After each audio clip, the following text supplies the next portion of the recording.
అధ్యక్ష,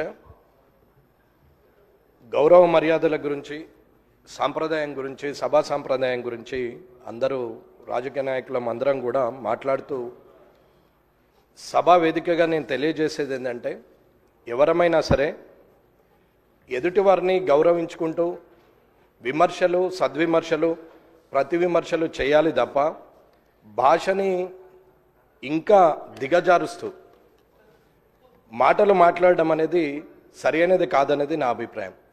కొత్తగా వచ్చిన నాలాంటి వారు 57 మంది ఈ అసెంబ్లీలో ఉన్నారు. మిమ్మల్ని చూసి మేము నేర్చుకోవాలి, కానీ మీరు మాట్లాడే భాష ద్వారా ఇంకొక 4 పదాలు కలిపి దిగజారిపోయే భాషను మాట్లాడేంతటి మాటలు మాట్లాడడం బాగుండదని అనుకుంటున్నాను. ఒకరు మూర్ఖులైతే ఇంకొకరు వారికి సద్విమర్శ చేసి సరైన మార్గంలో పెట్టాలి తప్ప, ఒకరు అన్నారు కదా నేను ఇంకొక 2-3 మాటలు ఎక్కువ మాట్లాడితే నాకు ప్రజల్లో మంచి పేరు వస్తుందని అనుకుంటున్నారు తప్ప అది బాగులేదు.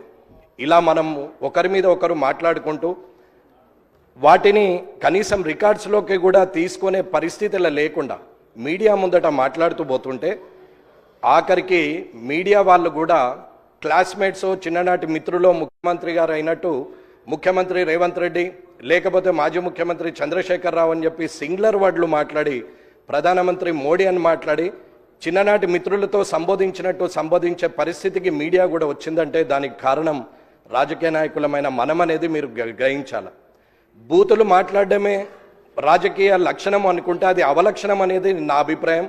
దయచేసి సభలో ఉన్నటువంటి పెద్దలందరూ కూడా చంద్రశేఖరరావు గారి నుంచి మొదలు పెడితే ఇప్పుడున్న ముఖ్యమంత్రి రేవంత్ రెడ్డి గారి వరకు మధ్యలో ఉన్న మంత్రులు కానీ, ఇక్కడున్న ఎమ్మెల్యేలు కానీ, కొత్తగా ఎన్నికైన మాలాంటి వాళ్ళు కానీ, రానున్న శాసనసభకు వచ్చే సభ్యులు కొత్త వారికి కూడా మంచి సందేశాన్ని ఇవ్వాలని, మంచి సభా సాంప్రదాయాన్ని ఇవ్వాలని, రాజకీయంలో మనము మంచి పేరు తెచ్చుకోవాలనేది అందరి సభ్యుల్ని నేను కోరుతున్నాను. మీడియా ముందట నోటికొచ్చినట్టు మనం మాట్లాడడం వల్ల మనల్ని మనం దిగజారుస్తూ ప్రజల్లో చెడు పేరు తీసుకొస్తున్నాం అనేది ఆలోచించాలి. ఇకపోతే హైదరాబాద్ పట్టణం వరల్డ్ క్లాస్ అంటారు, మన మాటలేమో థర్డ్ క్లాస్కి పోతున్నాయి.